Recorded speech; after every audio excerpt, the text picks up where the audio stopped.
오늘은 그리스도인의 시험과 해답이라는 제목으로 은혜를 나누도록 하겠습니다. 디모데후서 3장 15절로 17절에 기록된 말씀은 우리에게 성경이 주시는 두 가지의 유익을 기록하고 있습니다.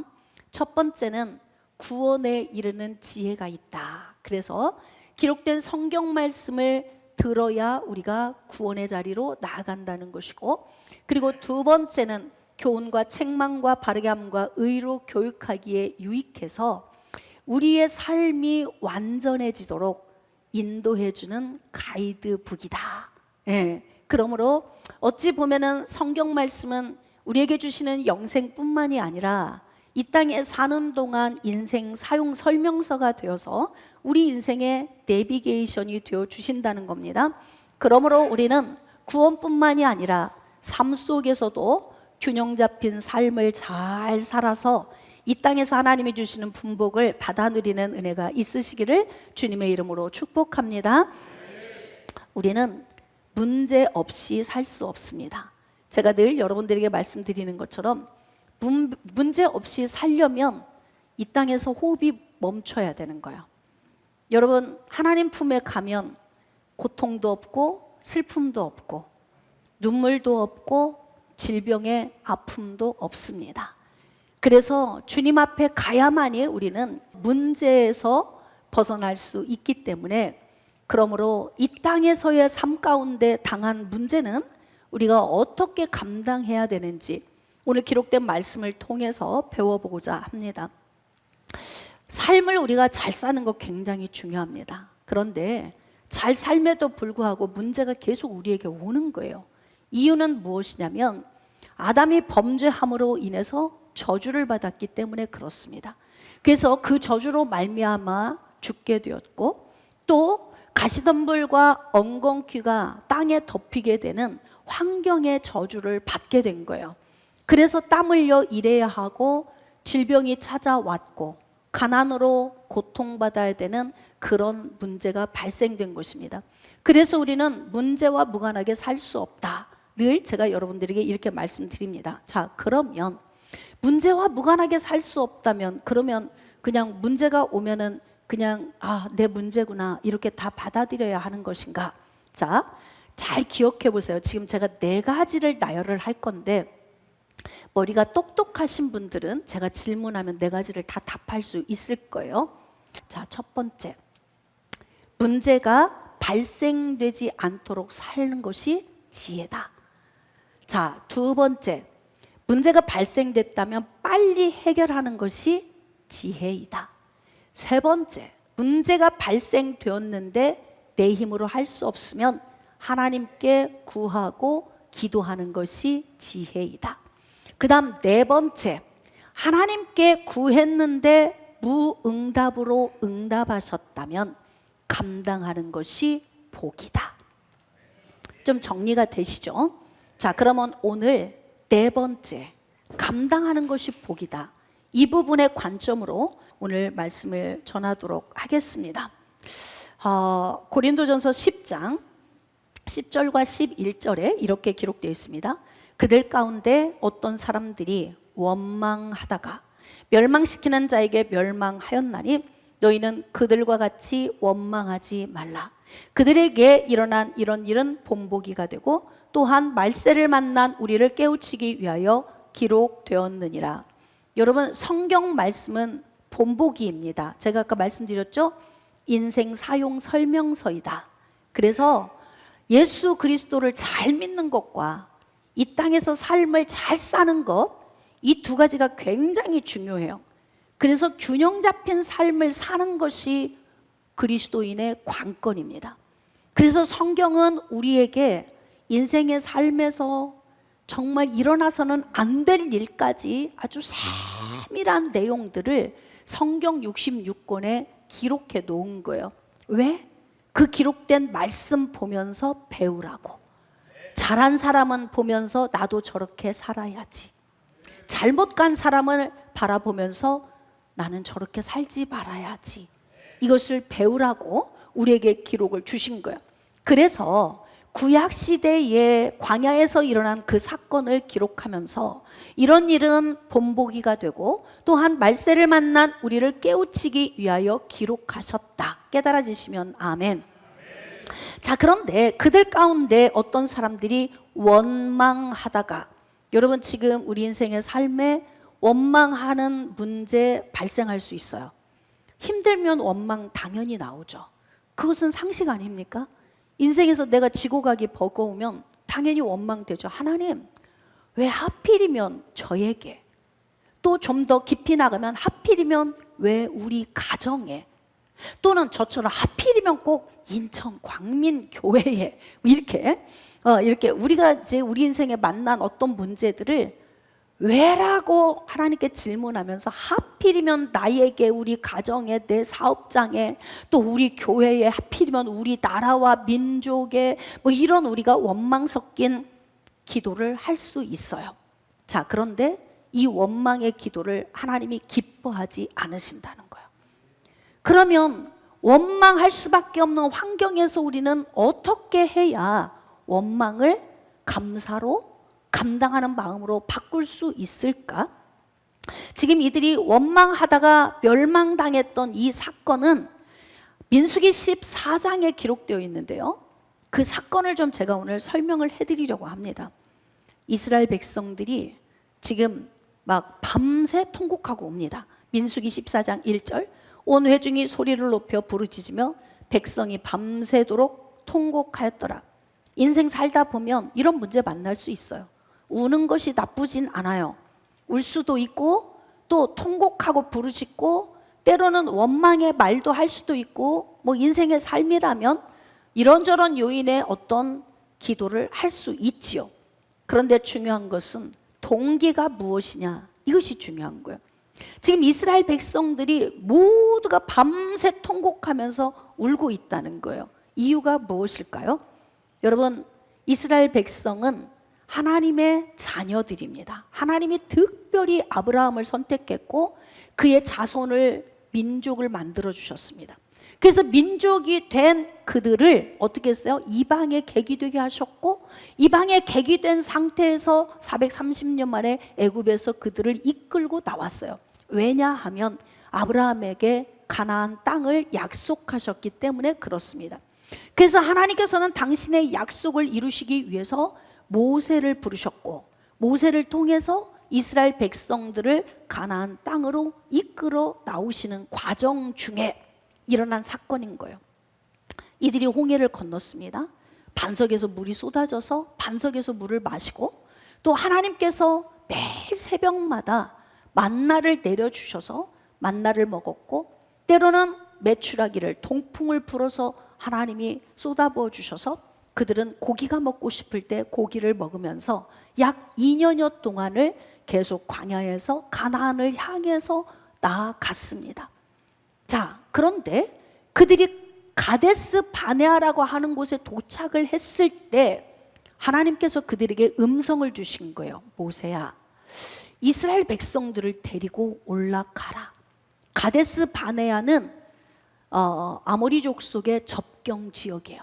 그래서 다 도착을 한 거야. 몇 걸음만 올라가면 이제 정복할 땅 가나안이 눈앞에 보이는 거예요. 눈앞에 보여진 가나안 땅을 밟기만 하면 되는 겁니다. 그래서 하나님께서 모세에게 데리고 올라가라. 두려워하지도 말고 염려하지도 말라. 왜냐하면 지금까지도 하나님이 2년여 동안을 앞서가시면서 구름 기둥과 불 기둥으로 그들을 도우셨기 때문에 그렇습니다. 우리가 지금까지 지내온 것이 주의 은혜임이 믿어지십니까? 구름 기둥과 불 기둥으로 인도하심이 믿어지십니까? 이스라엘 백성들은 진짜 매일매일의 삶 속에 광야의 땡볕에 하나님의 구름 기둥이 되어 주셔서 그들을 가려주니까 그 땡볕에도 더운지를 모르고 사는 거예요. 밤이면 광야는 또 춥다고 하잖아요. 밤이면 불기둥이 되어 주셔요. 그래서 그들을 따뜻하게 보호해 주셔. 그것을 2년여 동안 그 은혜를 받으면서 왔어요. 한번 선포합시다. 은혜를 기억하며 삽시다. 은혜를 잊으면 멸망당하는 문제가 와. 하나님께서 구름 기둥과 불 기둥이 되어서 그들을 늘 이끄시고 인도해 주셨으니 기억하고 있으면 하나님이 올라가라 그러면 두려울 게 있겠어요? 지금까지 함께 하셨잖아. 낮에는 구름 기둥으로, 밤에는 불 기둥으로, 하늘에서 새벽마다 만나를 내려주시고, 고기 먹고 싶다고 막 아우성치면 메추라기를 바람을 불어 막 진영에 쏟아 부으셨고, 목이 말라 고통스러우면 반석을 치면 물이 막 쏟아져 나왔어요. 이렇게 하나님이 은혜로 인도하셨는데 그런 하나님이 안 믿어지는 이유는 무엇일까? 예? 하나님이 올라가라 그러면 올라가야 되는데요, 여기서 이제 인간적인 생각과 충돌이 되어지는 거예요. 그러니까 이스라엘 백성들이 이야기하는 거지. 그래도 가서 검토는 좀 하고 점검은 하고 와야 되지 않겠느냐. 진영이 어떤지 산성이 어떤지, 사람들의 키는 큰지 작은지 많은지 적은지, 땅은 기름진지 말라 있는지, 나무는 어떠한지. 그러니까 이 말이 여러분 이론적이고 또 논리적이고 상식적으로 보면은 다 맞는 말이에요. 그러니까 하나님께서 그래 그렇게 하라고 허락해라 이렇게 된 거예요. 그러니까 모세가 말았어. 너희들이 가서 성읍이 진영인지 산성인지, 땅이 기름진 땅인지 메마른 땅인지, 아니면 나무가 어떻게 번성해 있는지 가서 전부 다 검토를 하고 와라 그랬어요. 그러면 검토를 하고 와서 거기를 가서 보고 와서 막 심장이 뛰어야 돼. 여러분, 우리가 감당해야 될 몫은 감당해야 합니다. 우리가 하나님 앞에 기도할 때 하나님께서 우리가 할 수 없는 부분을 기도하는 기도를 들어주십니다.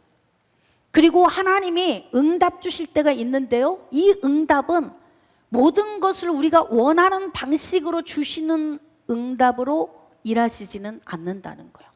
때로는 하나님이 주시는 방식으로 응답하시고 때로는 침묵하시는 방식으로 응답을 주시기도 해요.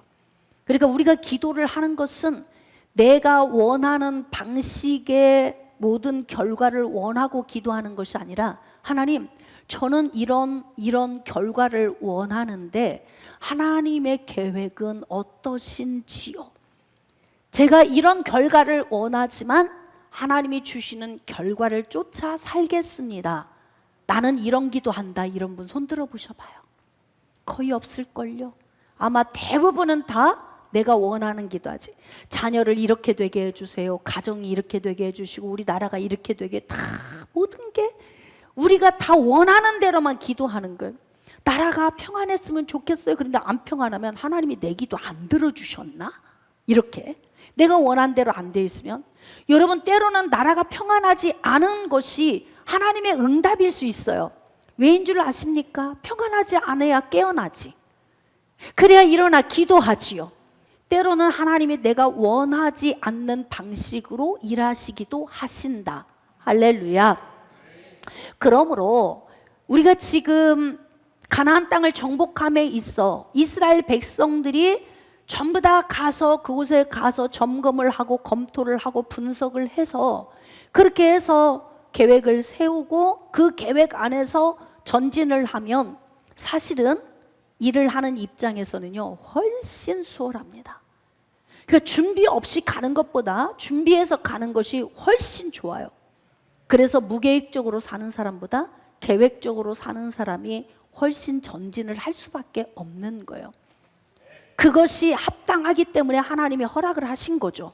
그래 가서 점검하고 검토하고 분석하고 그리고 다 계획 세워서 일사불란하게 가. 그러면 내가 앞서 갈 테니까. 하나님은 그래서 동의를 하신 걸 거예요. 그런데 그곳에 가서 점검을 하고 온 사람들이 보고할 때 여러분이 다 아시는 것처럼 10명이 아주 겁나는 보고를 한 거예요. 가보니까 성읍이 만만치 않더라. 성벽이 엄청 높게 있고 막 견고한 데다가 사람들의 신장은 거대한데 우리는 메뚜기 같고 그들은 막 너무너무 장대하더라. 이렇게 이야기를 해버리니까 갑자기 회중들 안에 분위기가 싸해진 거예요. 설레이는 마음으로 가나안을 정복하려고 꿈꾸고 있었는데 갑자기 이 보고를 받은 후에 분위기가 싸해지면서 한 사람, 두 사람이 통곡하고 울기 시작하는 거예요. 그러니까 주변에 있는 모든 사람이 다 통곡하고 울었다. 밤새도록 울었대요. 이게 해결 방법입니까? 여러분, 지금 가나안을 정복해야 하는 문제, 이스라엘 백성들이 감당해야 될 몫이 무엇일까? 내가 인생을 살면서 가정 안에서 감당해야 할 몫 있죠? 내가 인생을 살면서 사업장 안에서 감당해야 될 몫, 제가 목사로서 감당해야 될 몫이 있고, 여러분은 여러분 성도들 입장에서 감당해야 될 각자의 몫이 다 있어요. 그런데 우리는 늘 어떻게 기도하냐면 하나님이 다 해주시라는 거지. 그냥 할 수만 있으면 내가 할 일을 안 하고 내가 해야 할 시간에 앉아서 기도만 하고 있는 거예요. 하나님이 다 해주시라는 거예요. 그런데 중요한 건 지금까지 하나님이 하늘에서 먹을 것 내려주셨지, 고기도 부어주셨지, 반석을 치면 물도 나오지. 이들이 한 게 뭐예요? 아무것도 없어. 다 하나님이 해주신 거예요. 그러니까 가나안 땅에 들어갈 때에도 내가 감당할 몫을 생각하지 않는 거야. 이게 병이에요. 기도만 하면 모든 것이 척척 다 된다. 이것이 우리에게 플러스 요인이 될 수도 있지만 여러분, 그것이 우리에게 굉장히 마이너스 요인이 될 수도 있어요. 이것을 다시 비유해보면 자녀들이 부모에게 무엇인가를 요구했는데 요구할 때마다 척척 모든 걸 다 들어줘. 부족함이 없이 다 채워줘. 그러면 이 아이들은 자기들이 스스로 감당해야 할 몫을 알까요, 모를까요? 모르지. 알 수가 없죠. 왜? 말만 하면 다 나오니까. 그래서 하나님도 우리를 다루시는 방식이 기도만 하면 다 되는 게 아니다 이 말이에요. 깨달아지시면 아멘. 때로는 우리가 감당해야 할 몫에는 하나님이 침묵하시기도 하신다 이 말입니다. 그러므로 사랑하는 여러분, 가나안을 정복함에 있어서 키가 장대한 그들과 우리가 싸울 때 하나님이 그들의 힘을 빼시고 그들의 마음을 혼미케 하시고 그들의 정신을 다 하나님이 혼란스럽게 해서 도우시는 건 하나님이 하셔야 되고, 직접 전쟁터에 나가서 전쟁을 치르는 건 이스라엘 백성들인 우리가 해야 된다는 거지. 그런데 중요한 건 보고서를 딱 받아들고 이들이 보인 반응은 뭐냐면 다 하나님이 해주셔야 되는데 우리는 할 수 없는데, 이게 어찌 보면 믿음 있어 보이죠. 겸손해 보이잖아. 그렇죠? 우리는 아무것도 못해요. 다 하나님이 해주셔야 돼요. 얼마나 믿음 있어 보여. 겸손해 보이고. 그건 영적 원리가 아니란 말이에요. 하나님, 내가 할 수 있는 건 내가 하고 내가 할 수 없는 것만 도와주세요. 자녀들이 성장했는데 엄마, 이건 제가 할 수 있으니까 제가 할 수 있는 건 제가 할게요. 혹시 제가 못할 때 도와주세요. 이게 원리 아닙니까? 신앙생활도 똑같다 이 말입니다. 하나님은 우리를 인격자로 지으셨기 때문에 우리 인생의 삶 속에서 우리가 당연히 스스로 할 수 있는 일에 손대지 않으신다는 거예요. 자녀들과 사랑을 나누는 거 누가 해야 돼요? 내가 주일 열심히 하면 하나님이 다 알아서 해주시죠? 그거 아니잖아요. 내가 해야 할 본분을 지키며 가야 된다는 거예요. 그래서 제가 아까도 얘기했지만 문제를 발생시키지 않고 사는 것이 가장 지혜로운 거다. 그러나 문제가 발생됐다면 빨리 해결하는 건 더 지혜로운 것이다. 그런데 인생 살면서 내 힘으로 할 수 없는 게 있다면 하나님께 구하는 건 더 똑똑한 것이다. 하나님께 구했는데 무응답으로 응답을 주시면 그때는 내가 감당하는 것이 진짜 똑똑한 것이다. 할렐루야. 이거 정말 기가 막힌 겁니다, 여러분. 그런데 이스라엘 백성들은요, 내가 감당하고 싶은 게 없는 거예요. 왜냐하면 지금까지 하나님이 다 해주셨거든.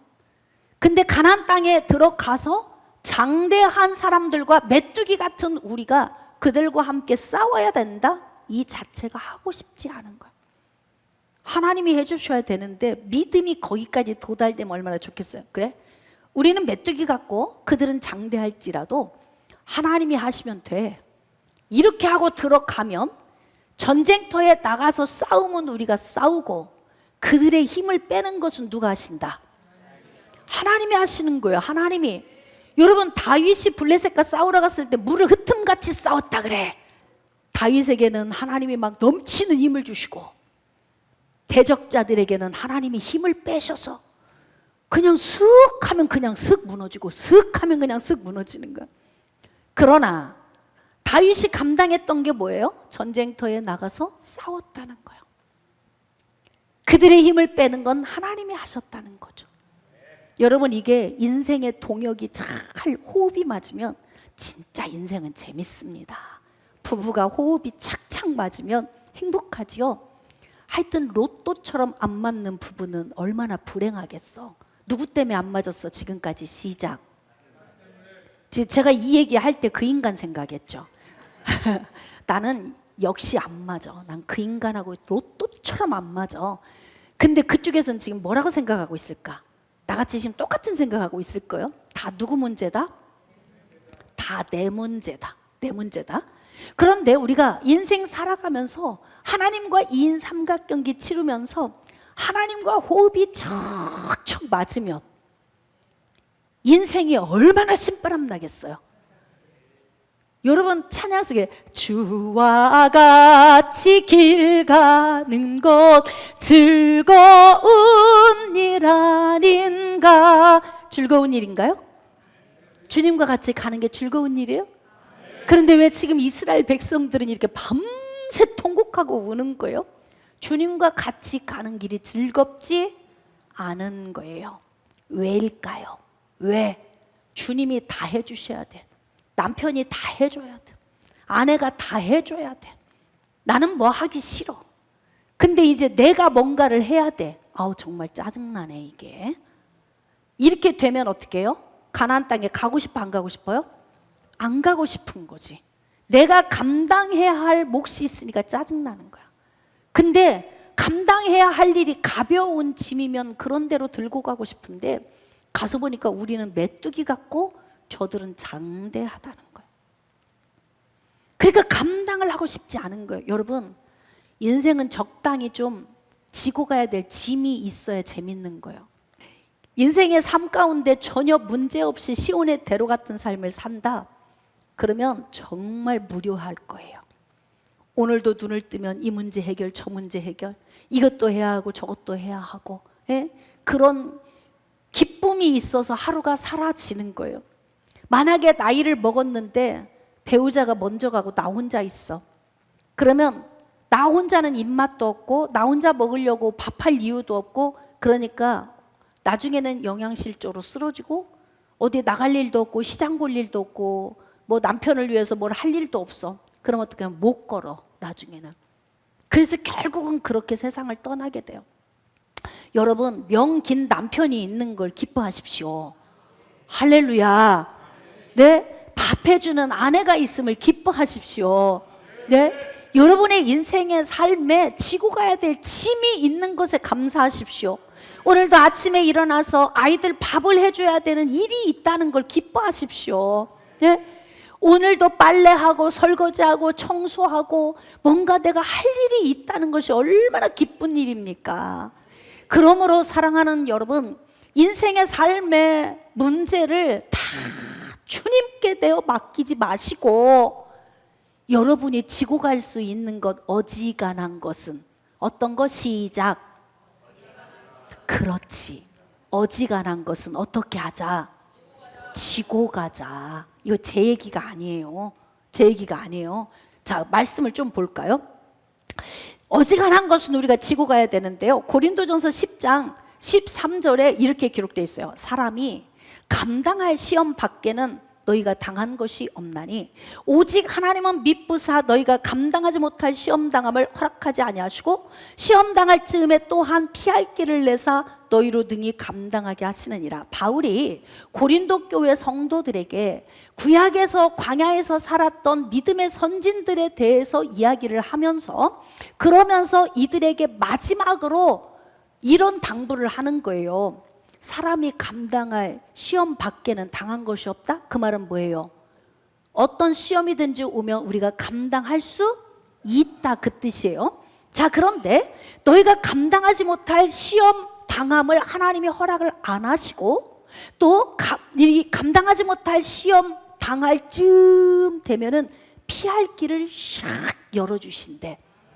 또 아싸, 그리고 여러분이 지금 아멘 할 때는 할렐루야, 무거운 짐 또 내려주시겠구나, 지금 이러고 지금 여러분이 아멘 하셨을 텐데요, 오해하지 마십시오. 그 피할 길은 잘 들어보세요. 너희로 능히 감당하게 하시느니라. 그 피할 길이 감당이래, 감당. 예? 그러면 하나님이 우리에게 피할 길을 내시고 감당하게 하신다는 건 뭐냐면 감당할 수 있는 힘을 주신다는 거예요. 그러니까 인생의 문제를 두려워하지 마시고 인생의 문제가 왔을 때 어떻게 하냐면 하나님 감당하게 해주세요. 감당하게. 자, 한번 따라서 하세요. 감당할 힘을 주세요. 시작. 그럼요, 우리가 감당할 수 없는 어떤 문제가 왔을 때 하나님이 피할 길을 주시는데 그 피할 길은 이 문제에 의해서 자유로워지는 것이 아니라 그 문제를 감당할 수 있는 힘을 주신다는 거예요. 그래서 고린도 교회 성도들에게 구약시대 믿음의 선조들이 광야에서 엎드러져 죽은 것처럼 본보기 삼아라, 그런 거예요. 문제 오면은 부정적이고 원망하지 말고 슬퍼하지 말고 울고만 있지 말고 슬플 수 있고 아플 수 있어요. 울 수 있어요. 통곡을 할 수 있어요. 그러나 원망은 하지 마십시오. 감사하십시오, 인생에. 여러분, 각자 인생의 삶으로 들어가면 모든 사람에게는 다 아픔이 있는데 내 아픔이 제일 큰 것 같지만 그보다 더 큰 아픔들이 많이 있다는 거예요. 그래서 내가 감당하기 어려운 어떤 문제가 왔다면 우세요. 괜찮아요. 아파하세요. 괜찮습니다. 그러나 원망은 하지 마십시오. 왜냐하면 원망은 우리를 후퇴하게 만들기 때문에 그렇습니다. 오히려 여러분의 그 눈물 속에 감사를 올려드리십시오. 지금까지 구름기둥과 불기둥으로 2년여 동안 광야에서 인도하신 그 하나님이 눈앞에 있는 가나안 땅을 주시겠다 약속하셨는데 적과 꿀이 흐르는 땅이잖아요. 성읍이 견고한데 그거 정복하면 내 거, 내가 누리는 거죠. 그 다음에 아모리 족속들이 다 경제적으로 부유하게 만든 모든 집이며 가재도구며 그들의 먹을거리며 다 그들을 쳐버리면 다 누구 거? 흥분돼요, 안 돼요? 흥분이 돼야 맞는데 어떤 사람은 흥분되는 사람이 있고 어떤 사람은 밤새 통곡하고 원망하고 우는 사람이 있다, 이 말이에요. 우리는 어디에 속한 것입니까? 감당하시기를 축복합니다. 그러니 여러분, 가나안 땅에 들어가서 아모리 족속들을 가서 진멸시켜야 되는 부분을 지금 이스라엘 백성들은 감당해야 된다고. 적과 꿀이 흐르는 땅은 그냥 저벅저벅 걸어가서 갑자기 남의 집에 들어가서 내 집처럼 살 수 있는 게 아니다, 이 말이에요. 내가 감당해야 될 몫이 있는 거예요. 하기 싫어. 그런데 그럼 어떻게 해야 돼요? 광야에 그냥 있어야지. 광야에 있어요. 제가 일부 예배 때도 그 예를 들었어요. 시집을 20대 때 시집을 갔더니 시어머님이 이 그 뇌졸중으로 쓰러져 가지고요 한참 되신 거야.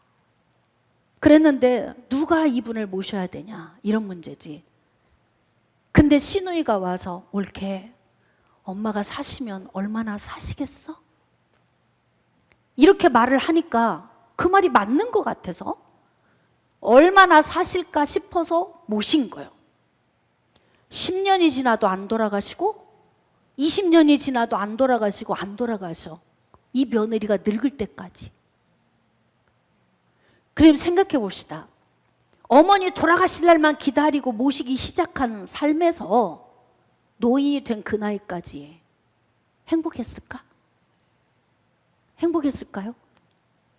그러면 마음을 바꿔서 그래, 그래도 사랑하는 남편을 존재하게 해준 근원이잖아.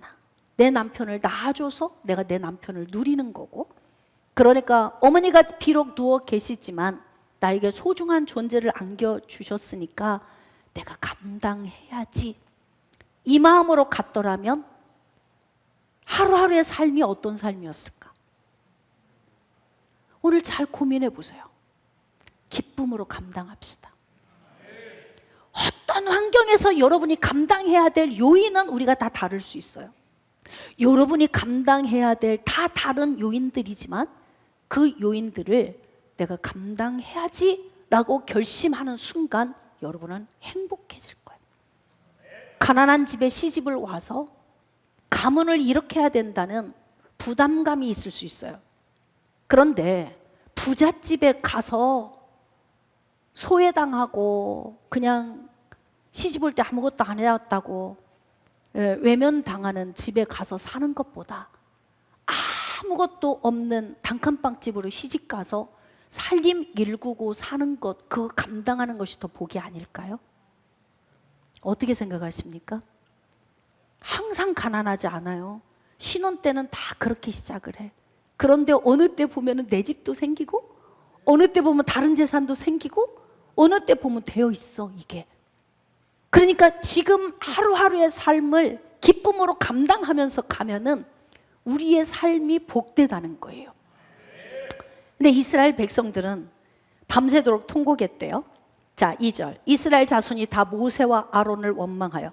모세와 아론이 뭐 내 인생을 대신 살아주나? 그렇습니까? 내 인생은 누가 산다? 내가 사는 거지. 모세와 아론을 왜 원망해요? 남편은 원망하고 아내 원망한다고 내 인생 대신 살아주는 거 아니죠. 각자 자기의 인생은 자기가 책임지는 거예요. 그래서 하나님과 1대1의 신앙으로 서 있어야 되는 거예요. 다 통곡하고 울어도 거기서 나는 제외된 자가 될 수 있도록 자기를 세워갈 수 있어야 되는 거예요. 그런데 여호수아와 갈렙, 긍정적인 두 사람 말고는 전부 그쪽으로 합류한 거예요. 어쩌면 부정적인 파워는 그렇게 강한지, 그냥 광풍 같은 이 회오리바람이 와서 전부 다 그 안에 다 집어넣어버린 거야. 그러니까 그날 밤에 하나님을 원망하고 밤새 통곡하고 울었어요. 이들이 뭐라고 한 줄 아세요? 애굽 땅에서 죽었거나 광야에서 죽었으면 좋았을 것을. 우리의 마음, 즉 생각을 어디에 두느냐, 이거 중요한데요. 어쨌든 지금 내가 감당해야 될 몫이 있으면 감당해야 되는 거예요. 기도했는데도 무응답으로 하나님이 응답을 하셨어. 아, 감당하라는 것이구나. 그렇게 하고 가야 된다는 거지. 할렐루야. 그러면 얼마나 발걸음이 가볍겠어요.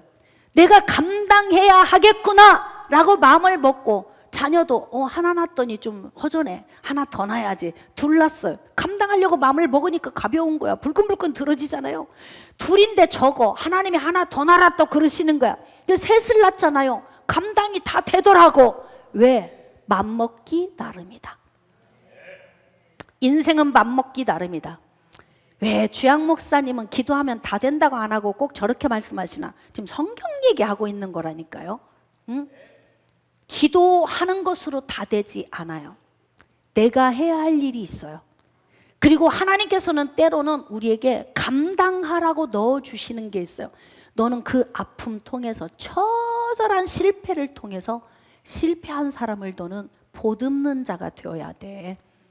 제가 실패의 경험이 없었고 아픔의 경험이 없었다면 제가 성도들을 보듬을 수 있었겠습니까? 처절한 실패와 아픔을 겪어오면서 바닥까지 내려가니까 바닥에 있는 사람이 품어지는 거예요. 교회 왔는데 누가 제일 내 눈에 보이냐면 아픈 사람, 연약한 사람, 가난한 사람이 내 눈에 제일 띄어. 그게 왜 그런 줄 아세요? 하나님이 나에게 감당하도록 저를 훈련시켜서 그런 거예요. 감당하라는 거예요. 감당. 여러분들도 감당하기를 원하십니까? 자기의 질병을 놓고 기도한 거예요. 하나님, 제가요 그래도 사역자이고 제 몸에서 손수건과 앞치마만 갖다 놓아도 질병도 떠나고 귀신도 달아나는데 체면이 안 쓰잖아요. 하나님, 제 질병 좀 고쳐주세요. 작정을 하고 3번을 기도했어요. 누가? 바울이. 그랬더니 하나님이 뭐라고 말씀하시냐면 감당해. 무응답도 응답이에요. 내 은혜가 너한테 족하다. 만약에 너에게 그렇게 넘치는 능력을 줬는데 네 육체의 가시대가 그거 뽑아버리면 너는 아마 하늘을 찌를걸? 그거 그냥 갖고 가. 그래서 바울이 할렐루야 아멘 그런 거예요. 그래서 사랑하는 여러분, 때로는 하나님께서 우리가 기도함에도 불구하고 그것을 무응답으로 응답을 주시는 목적은 바로 뭐냐면 감당하라고 주시는 거야.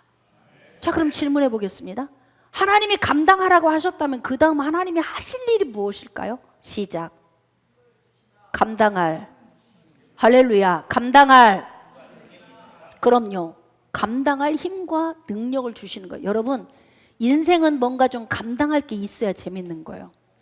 여러분 남성들이 젊었을 때 가족들 먹여 살리려고 어떤 사람은 해외 나가서 일하고 어떤 사람은 가족들과 떨어져 있고 열심히 돈을 벌잖아.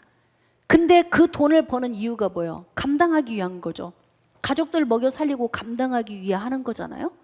그 감당하기 위해서 일을 하는 그것이 그 사람에게 복인 거예요. 그래도 인생 지나고 보면 감당하기 위해 일했던 때가 가장 좋았다. 이렇게 이제 생각이 되는 날이 올 겁니다. 사랑하는 여러분, 지금 무엇이 여러분을 무겁게 짓누르고 있습니까? 애굽에서 죽었으면 좋았을까요? 아니면 그냥 광야에서 죽었으면 좋았을까? 기름진 땅 앞에다 두고 그냥 여기서 거꾸러지면 좋겠습니까? 이런 신앙의 삶을 살면 결국 어떻게 되냐면 하나님께서 그들을 전진시키지 않는다는 거예요.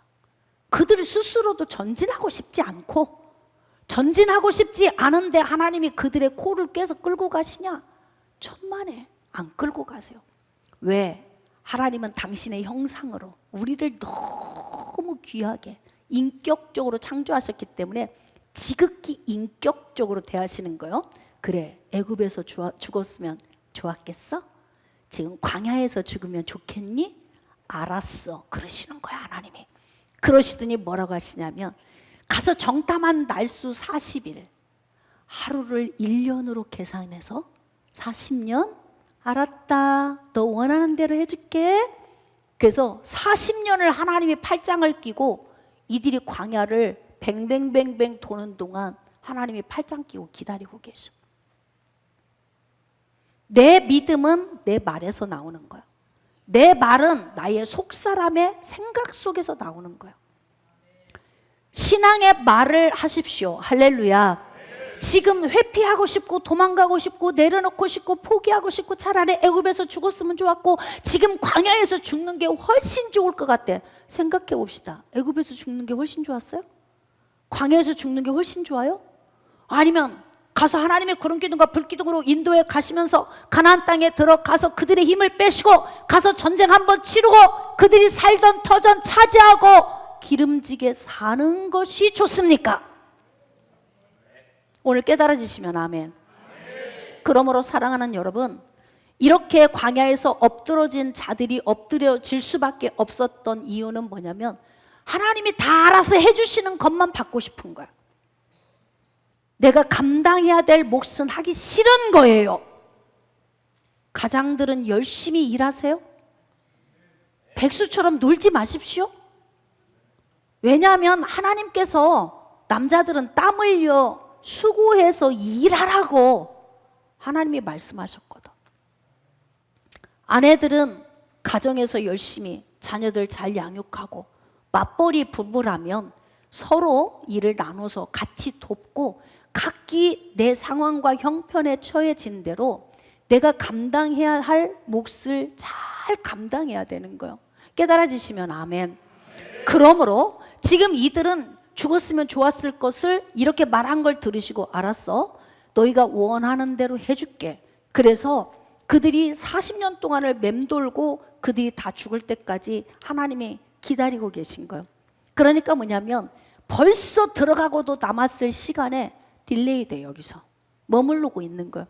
벌써 행복했어야 될 시간에, 어머니 그래도 제 남편 낳아주셔서 너무 감사해요. 이 남편 없었더라면 제가 어쩔 뻔했어요. 그리고 옆으로 제치고 닦아드리고 앞으로 제치고 닦아드리고 얼굴도 닦아드리고 막 그러면서 하루하루를 살았으면 얼마나 행복했겠어. 물론 감당해야 되는 그 무게감은 있지만 마음의 행복은 달랐을 거예요. 깨달아지십니까? 그래서 이들은 결국은 원망한 자 전부가 가나안 땅을 들어가지 못했고, 여호수아와 갈렙 그리고 20세 이하의 출애굽 2세대들만 가나안 땅을 들어가게 되었다. 결론을 좀 지어 드리도록 하겠습니다. 사랑하는 여러분, 지금 이 이야기를 설명하면서 바울은 무엇을 결론으로 이야기를 하냐면, 자, 고린도전서 10장 13절 자막 좀 준비해 주세요. 우리 좀 한 목소리로 합독했으면 좋겠습니다. 오늘 이 말씀을 심장에 새기고 돌아가십시오. 그리고 새긴 이 말씀을 여러분의 삶에 적용하시기를 원합니다. 자, 우리 한 목소리로 합독합시다. 시작. 사람이 감당할 시험 밖에는 너희가 당한 것이 없나니 오직 하나님은 미쁘사 너희가 감당하지 못할 시험 당함을 허락하지 아니하시고 시험 당할 즈음에 또한 피할 길을 내사 너희로 능히 감당하게 하시느니라. 여러분, 그리스도인의 시험과 해답이 어떤 때는 내가 해야 할 일, 어떤 때는 하나님이 하셔야 할 일, 어떤 때는 나에게 위임해서 내가 감당해야 할 일, 해답은 여러 종류의 것입니다. 그러나 오늘 특별히 그리스도인의 시험 가운데 내가 감당해야 할 해답에 대해서 오늘 여러분들께 다뤄드렸는데, 기쁨으로 감당합시다. 아멘. 매일같이 술 먹고 와서 나를 힘들게 하는 그 남편도 감당합시다. 할렐루야. 예수 좀 믿으라고 하는데도 내 주먹을 믿으라, 그런 남편이 있으면 그 남편도 감당합시다. 예, 그러면서 여러분들이 기쁨으로 감당하시면 결국 가나안에 훨씬 젖과 꿀이 흐르는 땅에 빨리 도달하게 됩니다. 누가 누리는 것입니까? 다시 누가 누리는 것입니까? 내가 누리는 것입니다. 그러므로 여러분, 기쁨으로 감당할 일을 감당하시면서 가나안 젖과 꿀이 흐르는 땅에 빨리 들어가셔서 마음속에서 행복과 평안을 누리며 사시는 은혜가 있으시기를 주님의 이름으로 축복합니다.